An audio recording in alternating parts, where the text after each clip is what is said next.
Welcome back to the Dynamic Life Cycles podcast.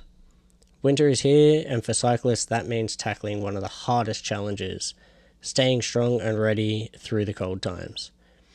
Today, I'm joined by Jason Bond, the founder of Bond Training, who has spent over 2 decades helping athletes crush their goals, even through the off-season. We'll explore his mountain bike Dryland program, designed to keep athletes pushing their limits over the winter and seamlessly transferring that strength to summer riding. We'll dive into combining Dryland strength training with cycling isn't just about boosting power, it's about preventing injuries, building competition readiness, and unlocking your next level of performance. With over 25 years of competitive cycling experience and training expertise, Jason's got insights for everybody, from the elite racers through to the weekend warriors. From tackling the progression with cutting-edge tools to balancing skills and strength, we've got it all covered. As always, don't hesitate to reach out if you have any questions. And if you enjoy the podcast, please get on and share it around with like-minded people. Enjoy your listen.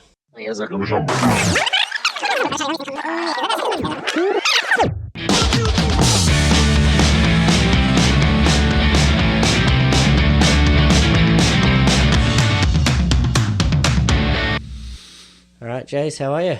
I'm very well, Jared. How are you doing? I'm great. It's been a weird day. It's been December and sunny. Yeah. It's cold, but very nice outside. Yeah, on the drive in, it definitely got more overcast and the humidity's coming in. I think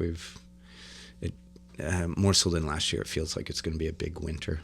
Yeah, that's definitely what I've been hearing. It's sort of on that borderline. Last year I got super lucky with the ski passes, if you could call it lucky, in the sense that I didn't buy a ski pass. Right. And then just lucked out that the snow was really bad. Yeah. And then this year I'm like, I didn't really miss it that much. And now it's just been dumping on all the mountains. I'm like, oh, maybe I should have got a ski pass. But yeah, mine was the opposite. I had a ski pass last year and I was like, I can't justify that again this year, and I'm already regretting that. So I'll get out there, and it's finding the time to do it all right now. 100%. There's so many activities going on, and I feel like every year the planning for summer gets earlier. So every year it's sort of we start talking about what we're going to do in summer and how you start building out those plans. Right. And I feel like summer wasn't even quite over, and I was already getting asked different whatever events and things that were going on next year in 2025. Yeah. And it's going back to France and doing the wine thing and doing a few other things, and it's this was conversations in October. Yeah. And I'm like, hang on, I got to get through winter first before I start making up my mind about those. Yeah. Part of it too is maybe your goals are getting bigger and your ambitions are, they require a longer pathway to get there, or a longer runway to get set up for them. So it's not a bad thing to plan ahead. Yeah, I hear you loud and clear, though. It started early. It seemed like once the kids were back to school and the leaves were starting to turn, the flip side of that is you don't want to get way ahead of yourself and miss, all the great things that are happening right now. But it's good to have a map drawn out of where you want to end up. Yeah, for sure. And I think, we'll dive into it a bit more in a second, but, the training and with some of the events that may be coming up and some of the events I want to put on my plan for next year, I think is you almost need that 12 months of preparation, at least 6 months anyway. So exactly as you say, it's a bit of a roadmap to get to that point is definitely a big thing for sure. Yeah, and it's relative too, right? You're a person that involved, cycling is part of your lifestyle, and so you're riding a fair amount. There's lots of other things going on, and so it's not like you're coming off the couch. Whereas sometimes for these events, the sport itself is brand new for the participant, and that requires, depending on their ambition, a little bit more runway to achieve what for sure, what they want to do. But so I guess that's a perfect segue into introducing yourself. Give me your 30-second spiel, what you do and who you are. Thank you. So my name is Jason Bond. I run Bond Training.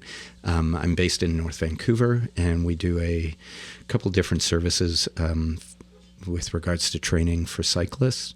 The signature service is probably our mountain bike Dryland program, which is a winter strength program. It takes place in a great facility here in North Vancouver, and it's twice a week, and it's a 6-month commitment over the winter, and it is focused on increasing strength and power using gym equipment, so cross training by all accounts. But it's designed for cyclists. It's probably, the demographic is predominantly mountain biking, but not exclusively. Yeah. And then, other training services include customized training programs. So how to spend your time on your bike, on your trainer. Again, other forms of cross training, whether it's cross country skiing or rowing or what have you, and how to use that to move forward in your fitness or in preparing for a goal.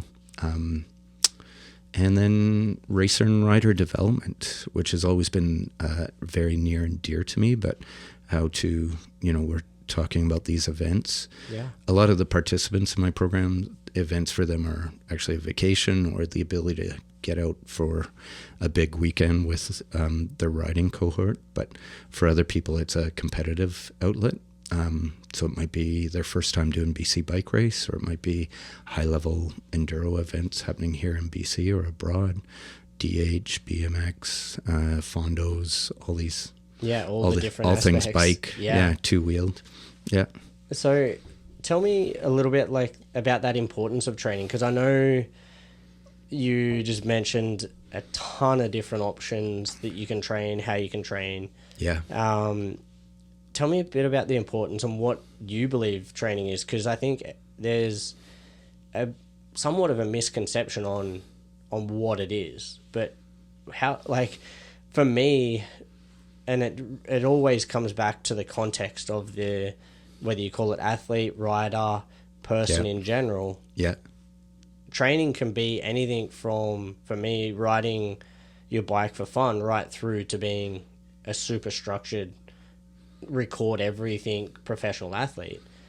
How do you see training as a coach? Because that sort of, I guess for me, is more, I'm looking at it as an athlete more than anything.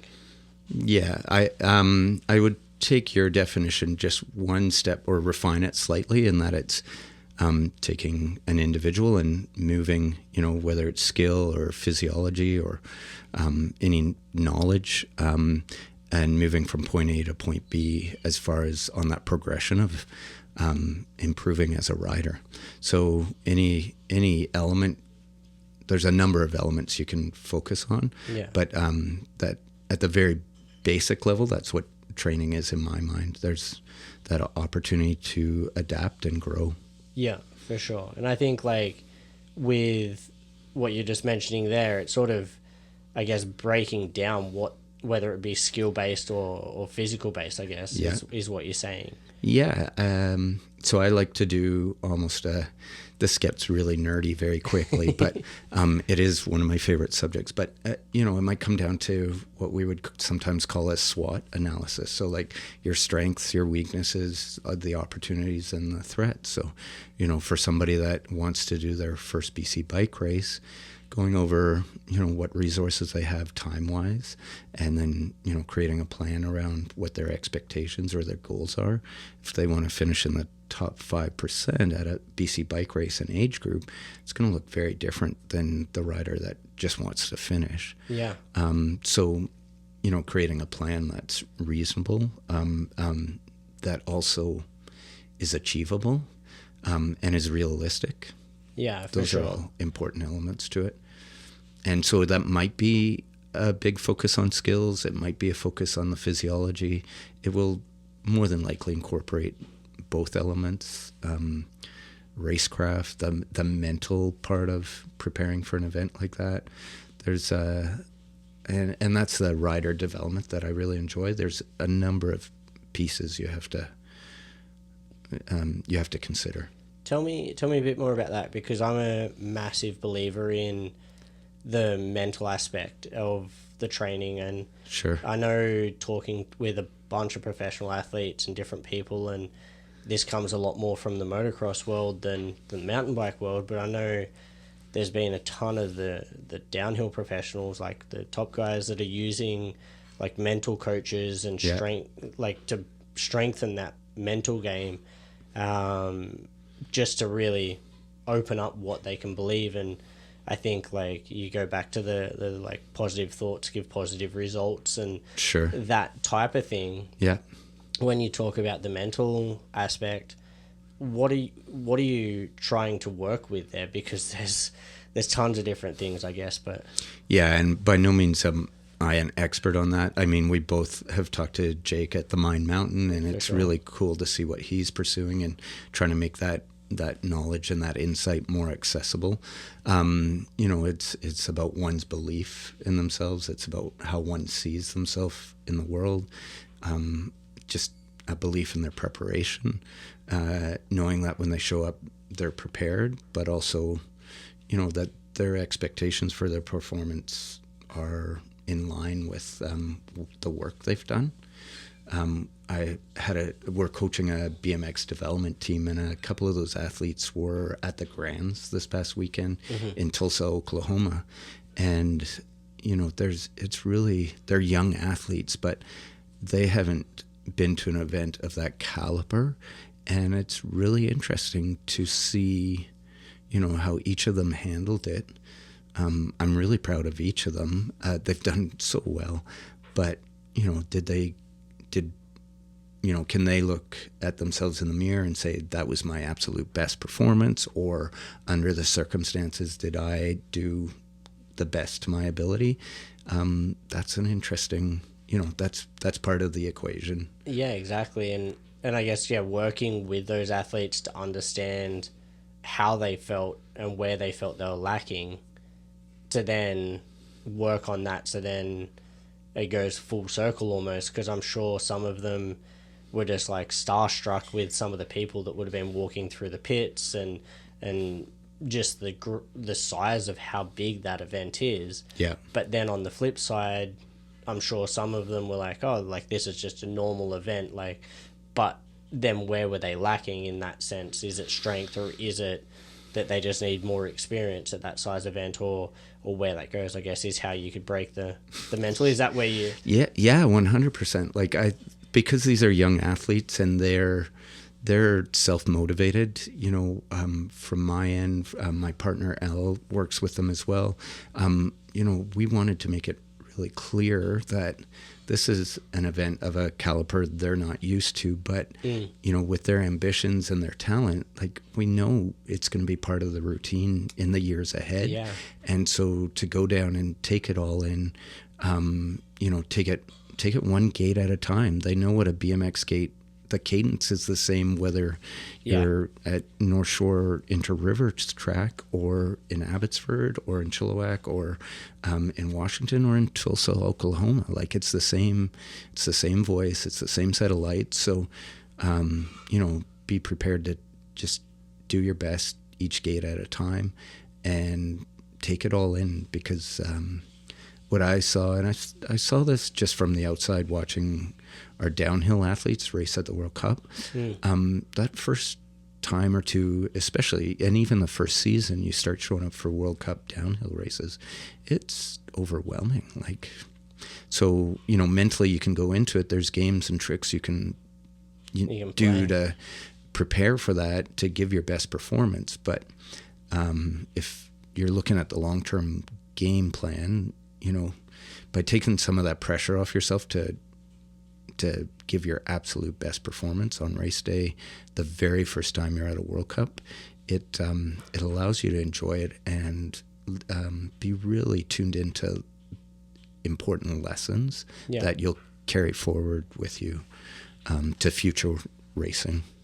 Yeah. if that makes sense. Yeah, no, I think so for sure, and it's always, yeah, I think the mental side of it can come back to 1,000 different reasons to why and how you feel certain ways, and whether it's, as you say, I don't know, there's tons of different things. Like, I'm just trying to think of different things here with, like, just the event, and as you say, the first few times you go to these places, it's just feeling comfortable in that atmosphere. Yeah. And then, I didn't even think of it in the aspect of how, just if you were to go internationally with that and people are not speaking your normal language, and the food's different, and obviously the plane and everything like that, there's so much build up that once you get there, it's almost like a dump of emotions to some degree, and sensory overload. Like your heroes are suddenly in the gate right behind you, or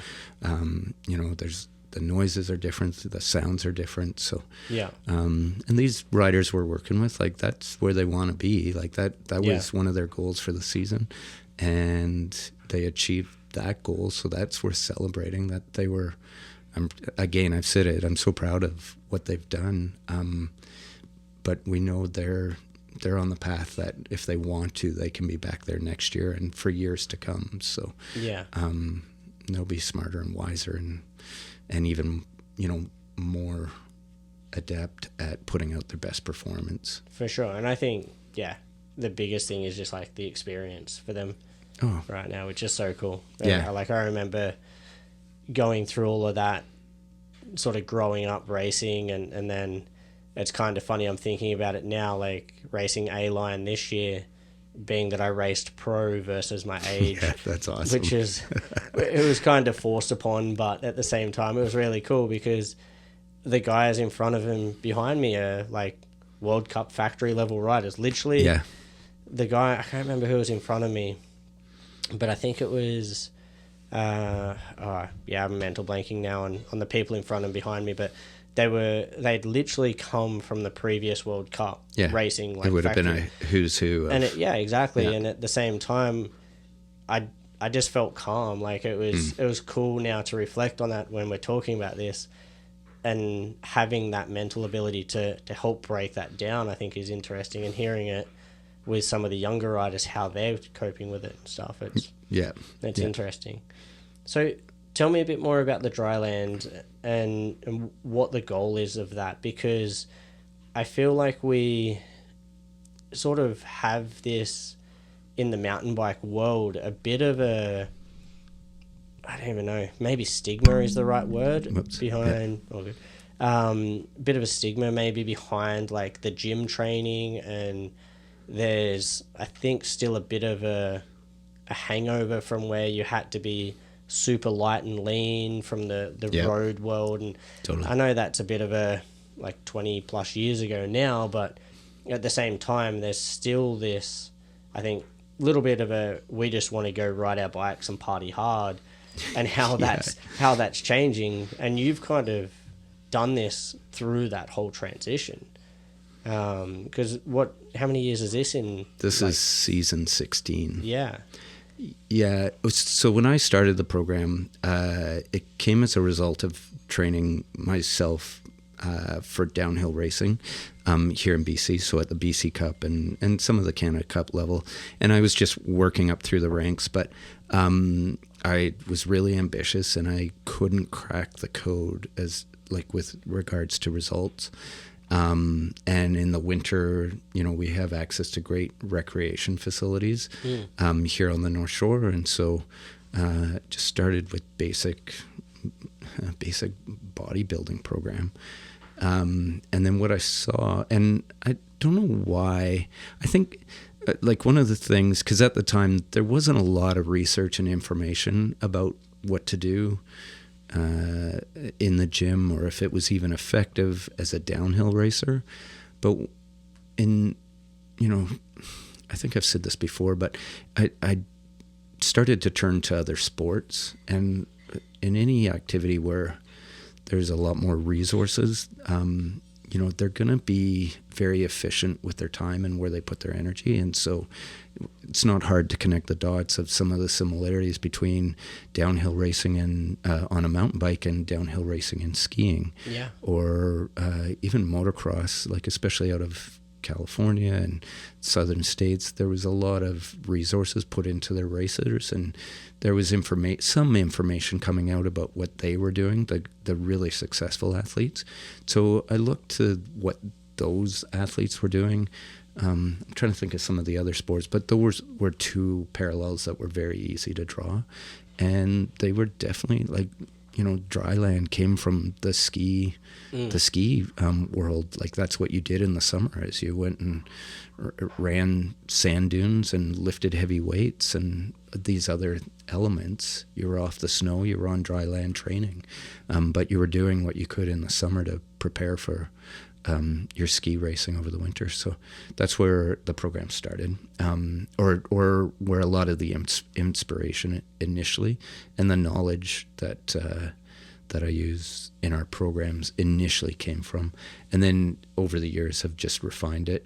And now there's even more good research specific to cyclists. Yeah. And it's actually confirmed a lot of what we were already doing.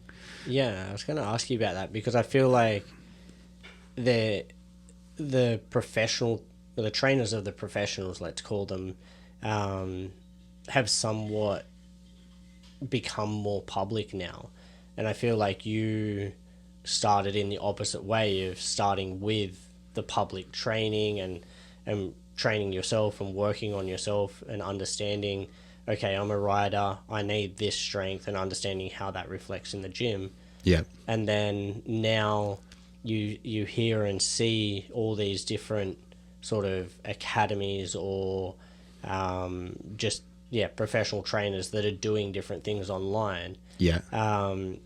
How does that relate? And it sounds like obviously what you are doing is already very similar or the same as what they're now publishing online, and that research that they're putting in. Like, how do you feel about that in that sense, I guess, if that's a question? Yeah, I'm trying to think. Like, is there another way you could word that question for me? Yeah, because like I guess, like, I'm trying to think of his name now, but in general, just looking at all the coaches that you see, there's quite a few actually in England that I see popping up right Absolutely. now. Well, and they're also trying to sell online services, right? Yeah. And so they've used that channel to get eyeballs and to get attention. I don't, from what I've seen from them, like, they're not off base. Like, the programs look effective. They've got reputable riders working for them. Yeah. I think there's great programs out there. At my end, if anything, I probably could do a better job of my marketing and social media to, like, the reality. Yeah, everyone can at the end of the day. But for sure. But also having the right platform too. Yeah. To get that information out there, not from a marketing standpoint, but in delivering it to clients remotely. Yeah. That's one thing with my business I'm looking to develop in the weeks and months ahead.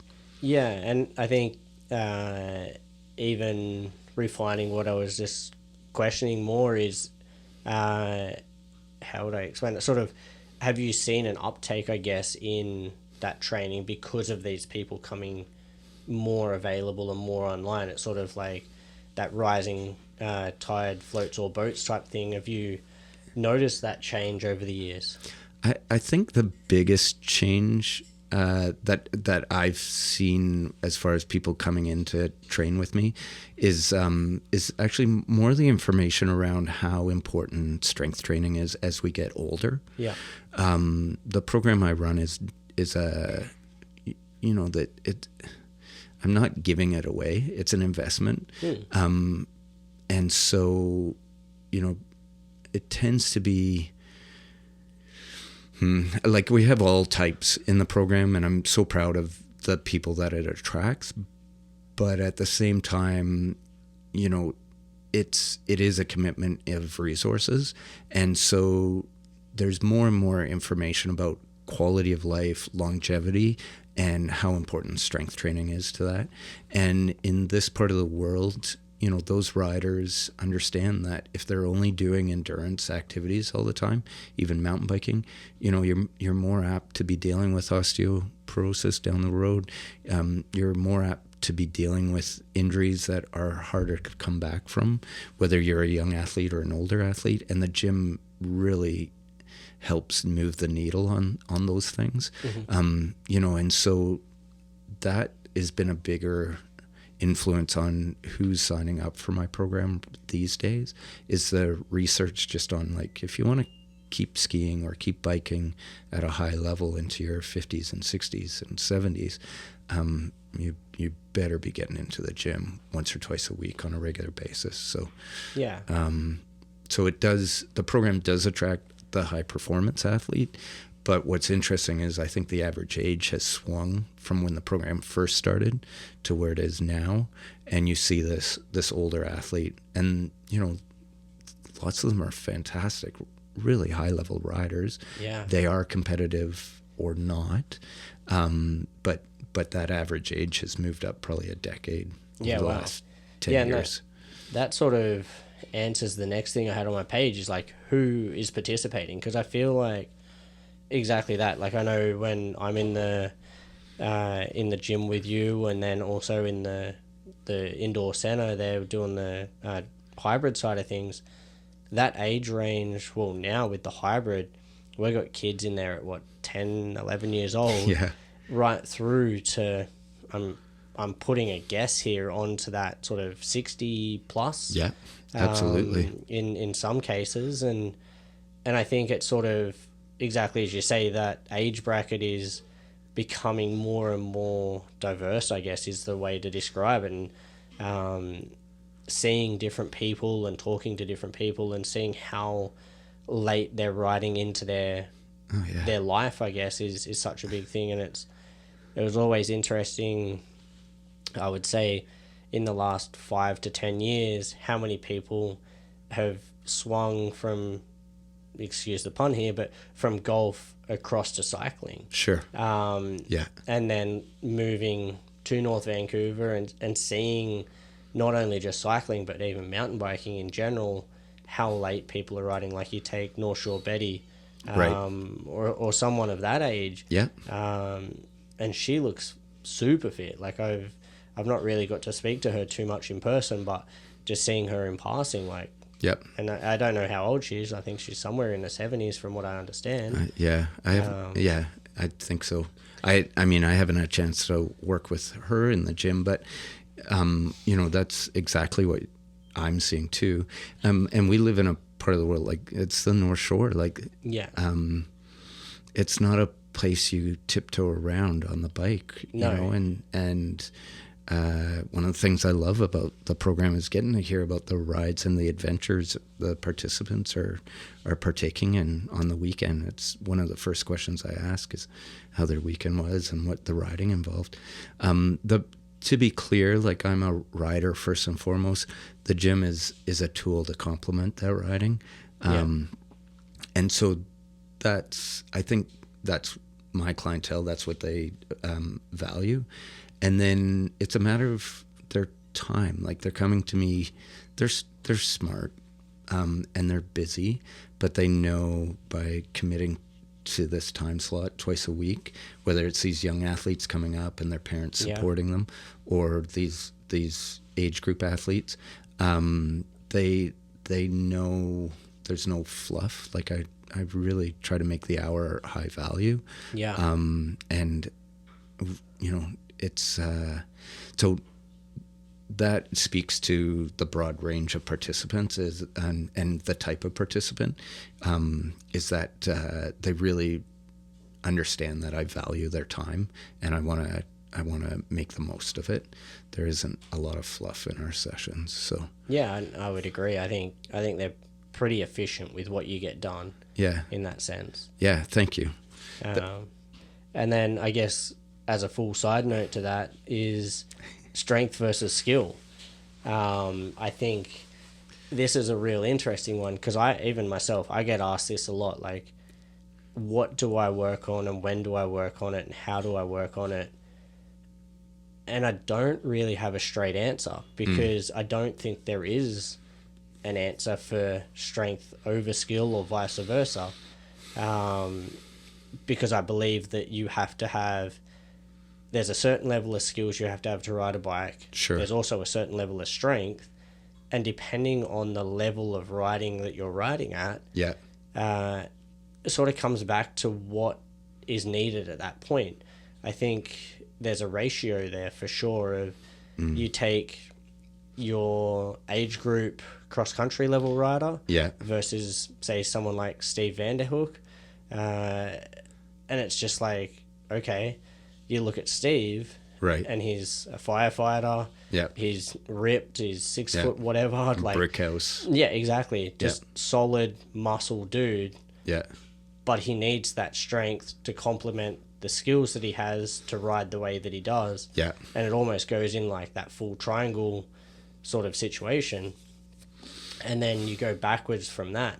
I'm just wondering, from a skills point of view, as me as a coach versus you as, and I know you just said that you're a rider first and foremost, but coming from the strength background, where your opinion sits with that, because it's sort of interesting in my eyes, because I can't really put a straight answer on it. Yeah, and I think it depends on the discipline. So as a coach, like if it comes down to where your focus should be, generally, let's say you have the opportunity to do 2 sessions in a day, if you have the choice, I would always go for the skill session when you're fresh, and then the second session being the training ride or the session in the gym. Like, you generally are going to be better off acquiring a new skill when you're fresh. When you're tired, if you don't have that skill ingrained already, the philosophy is you're more apt to learn bad habits in executing that skill.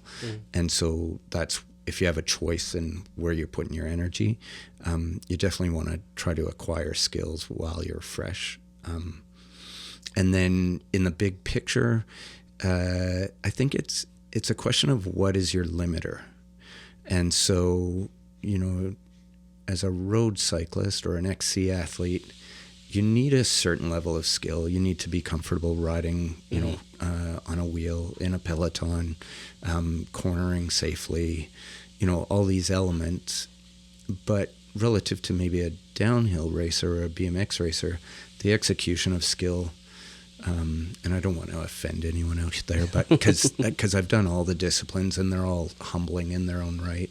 But, is the skill level is different. Like it's easier for a 30 or 40-year-old to acquire the skills to ride confidently and comfortably in a peloton. So then what's the limiter there? If you're doing road crits or fondo or what have you, then it's, your aerobic engine, it's your efficiency on the bike, it's your, ability to climb. Are you carting extra weight around? How quickly are you recovering for the next climb? How efficient are you on the bike in general?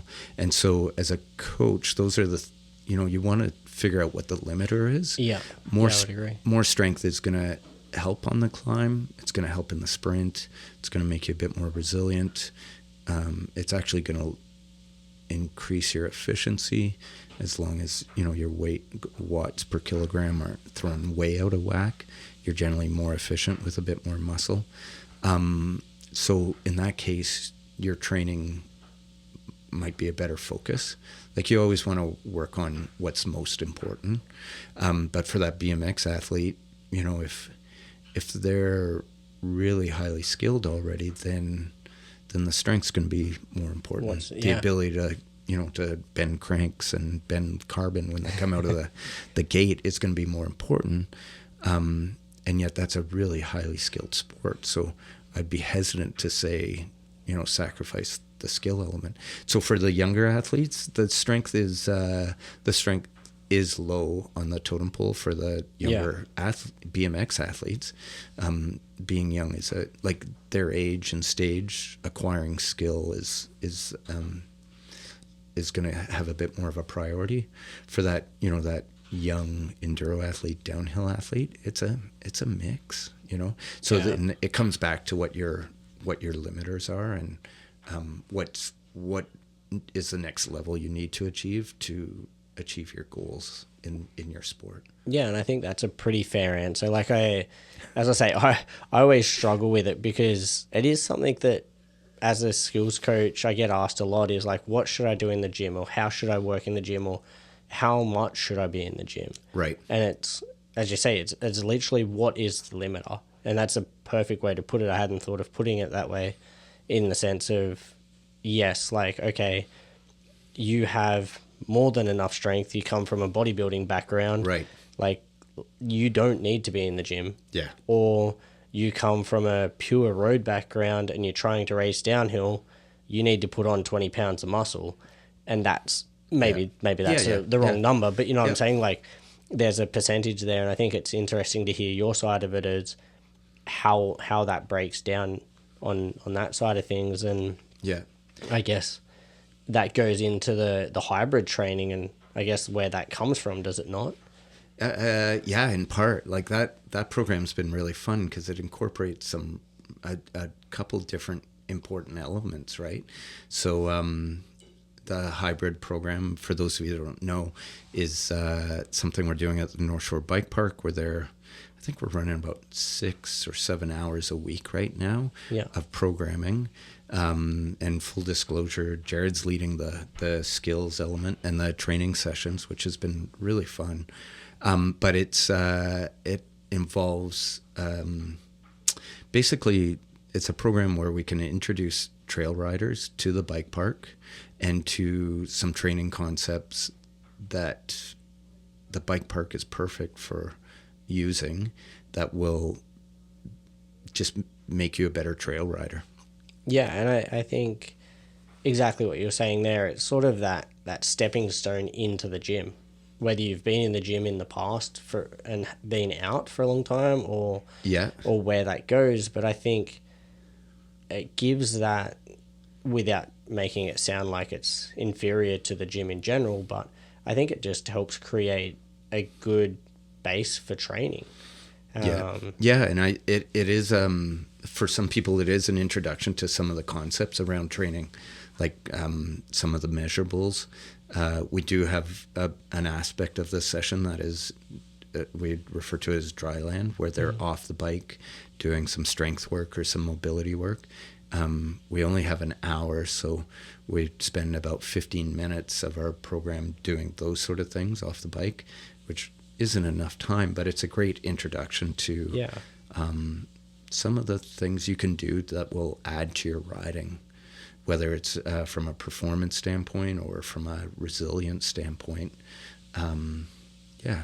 Yeah, and I think exactly that. It's not anything super specific, because, as you say, we've kind of broken it down into 15-minute blocks, but at the same time, it gives you that overall training aspect, I think, which is really nice. And we've even had some of the clients go from the hybrid into Dryland, and then I just got told today that there's a couple of people that are coming back to the hybrid because they actually they prefer the hybrid over just the straight Dryland, because they enjoy the riding aspect mixed in with the strength. Well, I think they're missing the hybrid. I don't know that they want to step away from the Dryland, because they're committed to the Dryland program. Correct. But they're missing. Should rephrase that. No, and it's like, if I had my way, we'd have 3 days a week, and 2 of them would be in the gym, and one of them would be at the park doing what we're doing. So, and in fact, we've tried to accommodate that. So, to your point, a couple participants were introduced to our services through the hybrid program and have gone on to sign up and participate in the gym program, the Dryland program, but are now missing the hybrid. And I think that speaks to the value of that program. Yeah. I'm really proud of the feedback we get on what we're doing in the bike park, and that is, people are noticing how much it's affecting their trail riding. In a positive way, just in their confidence with the execution of skills. But we're also pushing their energy systems and their physiology. So usually a bit of an endurance element, but there's speed and power to it as well. And people are coming back with big smiles when they've taken what we've been doing and apply it to their trail riding. Yeah, for sure. And I think it's interesting because we do have all ranges of people in that course. Yeah. It's kind of cool to see it broken down and everybody taking away fundamental skills and then obviously the bit of a strength in there. There's also a bit of mobility sometimes in there, and then sort of the sprint aspect, but also the community vibe, I think, is also quite fun as well. 100%, and that's something across the board I've been really proud of. You're getting to experience that a little bit with the Dryland. It just attracts mountain bikers. I haven't met too many I don't like, so it just seems it attracts that group, and it's really fun to work with them in that environment. And it is, it is. Like I said, I love riding. I understand. Getting into the gym is a little bit of a stretch. When we classically think of people spending time in the gym that are athletes, it's a lot of westernized media of what the football players are doing or the college athletes. But, we're, that's not what this group is. Yeah, for sure. And I think it's a pretty fun thing, but to touch on that a little bit more, I'm interested to hear how you see tracking data and going from there, because it's sort of, there was a massive hype over the past few years of everybody getting the whatever brand, whether it be Garmin, Wahoo, you name it, Whoop, whoever. Tracking their sleep scores, tracking their HRV, tracking their every step of the day situation and what that looks like. And what's been interesting is I've been starting to hear across all different sports, whether it be ball sports or cycling or wherever, even in motorsports, that the professionals and the elite level are starting to turn away from these different statistics, and to the point where they may still wear the watch, right, and their coach can see these stats, but they're turning the display off for themselves, and they don't look at it, because going back to where we started is the mental aspect and how much it affects on their mental game. For sure. Including myself, and a perfect example is this morning. I did a 2-hour, pretty high intense mountain bike ride yesterday, 2 and a bit, whatever it was. Yeah. Had a full night's sleep, had just over 8 hours of sleep, which is awesome. I think is fine. Yeah. Good dinner, good after ride lunch, and then woke up this morning and my stats said that my training level was 1 and I should be sitting on the couch. Right. I woke up perfectly normal, I felt fine. Sure. And I think with my training over the years, I understand when I shouldn't be training. Right. And I overrode that and still did my training that I had planned today. But I just wonder where and what you've seen over these years with the statistics, I guess. Yeah, it's a great topic.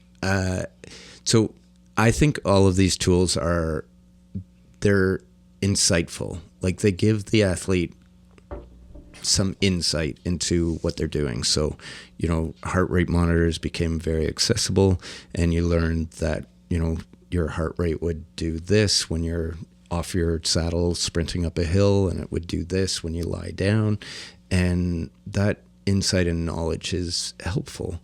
But then we learned that, if you're not going to win a race based on heart rate as an athlete, we need power meters, and we're going to train with power meters because that gives us even, it helps us drill down to more important, more relevant information. Yeah, it's almost more refined. Yeah, and now we're chasing watts per kilogram and are training by FTP. And so, again, that's another level of knowledge that I think it's really insightful, and I think, it's not for everybody. Like philosophically, some people don't need more data in their life.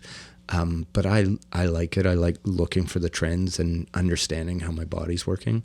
But and then with HRV, you know, when it first came out, it was touted as the end all be all. I think for most endurance related athletes, it's even more powerful than for, say, a power athlete or an athlete where conditioning is not as important. And by conditioning, I mean, you know, an optimum cardiovascular system. But I also have endurance athletes that lived by their Whoop, and they were still coming up against health issues despite getting the green day after day. And I think that's where those tools, you know, you just need to understand that they're not the end all be all. They're important, they're insightful, and there's some really great information that it can provide you. But also, like with heart rate monitor, I can guess now what my heart rate is, and I'll be 9 times out of 10, I'll be pretty close. Yeah. And that was a result of having a heart rate monitor and wearing a heart rate monitor all the time. So, you know, the HRV and the power meter, it's like those things, as you use them more and more, you become accustomed to what the information is telling you, and you can almost guess it. So, but that is one step further to knowing yourself even better, and what's important to pay attention to when it comes time to for your event or for quality training. So I think that's part of where the pushback is. Some athletes they get strung up on the data, and if they're not getting a green light from their Whoop, they're resting when maybe they shouldn't be, or they're beating themselves up because their coach says go, but Whoop says not to. And they'd rather, you know, that's the value of a good coach, but it's also why I like that my athletes learn for themselves to coach themselves, is to understand, like, I'm getting some of these parameters that are telling me, or some of this feedback that's telling me I'm tired, or you know, I've had a series of days of hard work. I'm, you know, the tools I'm using are telling me I'm good for this session. But if I look at the bigger picture, I actually think a rest day today, or doing a easier ride today is a good idea. And I think that's, you know, I think at this point, that's where a coach still holds value, is in providing that feedback and that insight.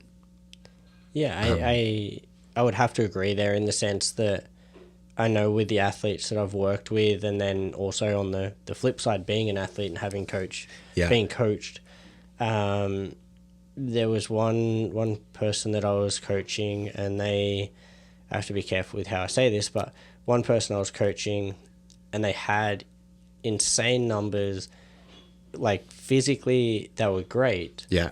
And it's almost the opposite to what we're talking about, in the sense that they would give up before they were actually physically done. And then using these numbers, I was able to show them, okay, you got to this point in the race and you were sitting in this position, which was whatever it was, first or second in the race. Yeah. And I can see on the screen where you gave up, and you can see where your numbers dropped. Right. And then, but on the flip side, I can also see where people, and to finish that story, I guess, is they ended up going back to do another race and followed what we had suggested and what I had planned out throughout the race and we talked about, and did very well, and didn't give up because they could see these numbers on their screen. And then also on the flip side, I've seen where people, and including myself, when I'm racing, I don't want to see some of these numbers because it gets in my head, and it's like, oh, you're working too hard, you're doing this, you're doing that. Right. So I know, like, racing crits, some of the crit races coming out of COVID, people had been on trainers for a year and a half and had these insane engines. Oh, for sure. But they didn't have the bike handling skills to match the engine that they had. Right. It was almost like they were drag cars. Yep. But the speeds we were going at, I think, on average down there, at the local crit was like some of them were 48, 49 kilometer averages for an hour. Down there I think it's 45 minutes. But in saying that, it was just like, if I had that number on my screen, I would have been blown up in 20 minutes.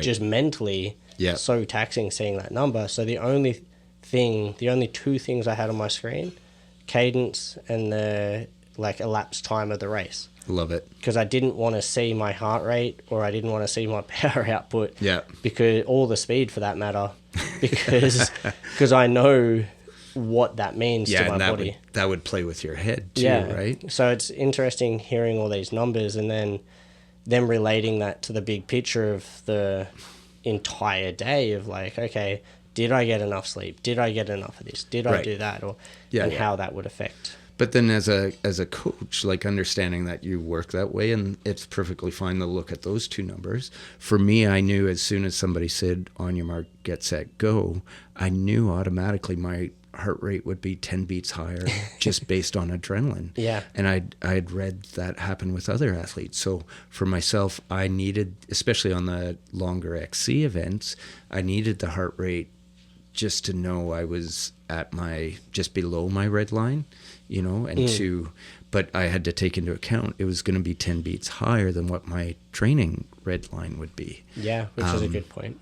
So those are some of the other things. Whereas if I had just gone by feel, that adrenaline would have carried me along, and, I would have been buried too soon, too early, right? So, because I would have gone above that where you'd naturally go, heart rate number. So, but that's, I think, another important part is, as a coach, is helping provide that knowledge when it's helpful, but also helping come up with the systems where it's like, like those numbers you're looking at on your screen, that's all you need to know. Yeah, exactly. And I think going back to what you're saying is perfect in that sense, and how you build that out in the athlete, I guess, depends on what that is. But and there's, like Strava as an example. Some people love Strava, some people hate it. I love it as a training journal. I can look back at previous rides, but also now I'm at a stage where it's humbling to look at where I was 5 years ago at a different stage of my life, and compare those numbers to now. It just means I need to go ride some new trails and not look at my Strava at the end of the ride and base whether or not that was a good ride based on a Strava number, which is, depending on who you are, is kind of ridiculous to say that, but it is, for me, it's fun to see progress. And so that was always a motivator when I had the luxury of pushing, my riding in that style, in that format. Yeah, for sure. I completely agree. I guess that's a perfect, jump into the next bit that I want to ask you about is pro versus amateur. Because I know you've worked with a lot of different level people. Yeah. How is the professional guys, girls, people trickled down into what you do with the amateurs? Because obviously when someone's being paid to do the sport that they want to do, sure, that's obviously a very different aspect to someone that's paying to play. Yeah. But at the same time, I think there's so much you can learn from these top level athletes and how that relates. How have you seen that trickle down a lot? I know you mentioned power meters and stuff, but I really like I like racing, so irregardless of the sport. And so one of the sports I enjoy watching from time to time is F1. And so, what's the purpose of F1 racing? Well, it'd be nice to think as a consumer that some ounce of that technology and that drive for high performance is trickling down. I think that's part of the marketing behind Mercedes-Benz these days is, that what's happening in that field, you're not no one's kidding themselves that they're driving a high performance F1 car, but some of that technology is eventually trickling down to what we're driving as consumers. I think less so now. Like, I think that the difference between what those people are performing in and what we're getting as consumers are very different. But and I'm sure a car designer can confirm or deny that statement. But yeah, I think it's the same with training. Like, what works for those high level athletes is like, they're human beings, and so a lot of it trickles down.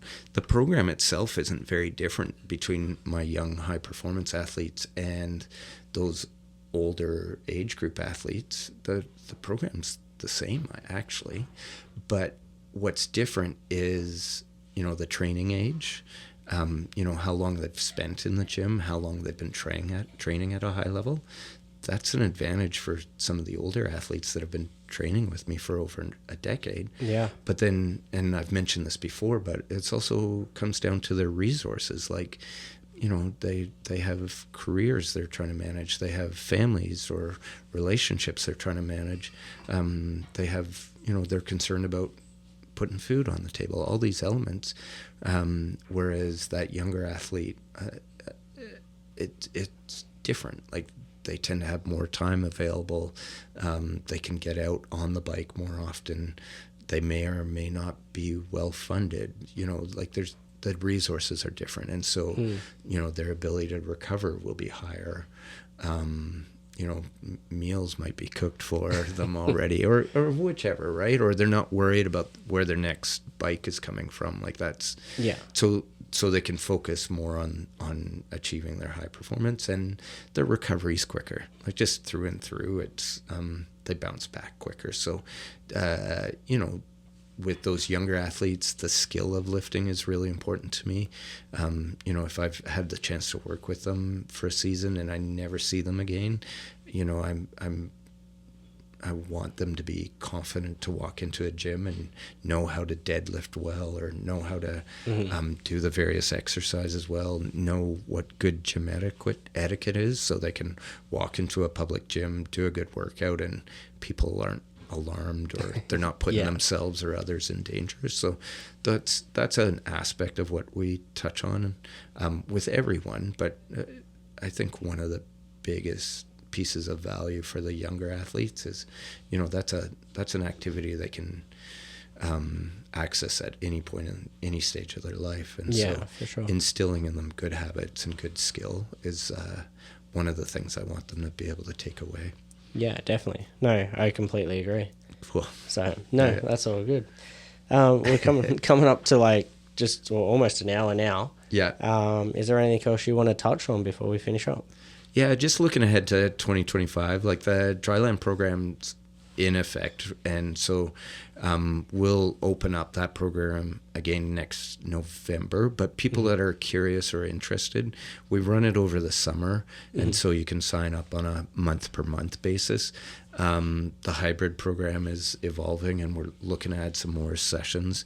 Those run 6 weeks at a time, so there's opportunity, right around the holidays, to sign up for the next segment. We're looking for staff. We need another trainer or two that's comfortable in the gym and can relate it to cycling, but also more coaches. And then the other thing we're really excited about is the development race team with the local BMX club. That's been a really fun project, and we're looking to expand that to an adults team as well. We didn't even really touch on the BMX team, but no, that's maybe another conversation. But it's been really fun to manage and coach that team with my partner Ellen. There's a lot of talented riders in this part of the world, and BMX racing had always been on my radar, but it's only in the last couple of years that I've gotten really involved with the club and with racing and coaching. It's been really fun, and another time we'll talk about some of the things that I've learned through that experience. But it's, if for listeners out there that have children that they want to introduce to riding, the BMX Club is a great way to do it, and it's a great way to do it as a family too. Yeah. Much like mountain biking, you can have various generations on the track riding and training together. So it's lots of exciting stuff looking ahead. Nice. Yeah. Very nice. Yeah, I really appreciate you giving me the time to share some of what's going on. Yeah, no problems at all. Yeah. These are always topics that I love to nerd out on, so... Yeah, you and me both, I think. Yeah, so. That's awesome. But yeah, no, thank you for coming and sharing your knowledge, and yeah, we'll have to get you back on to talk more about the BMX in the new year, I think. Yeah, thanks so much, Jared. My pleasure. No problems. Awesome.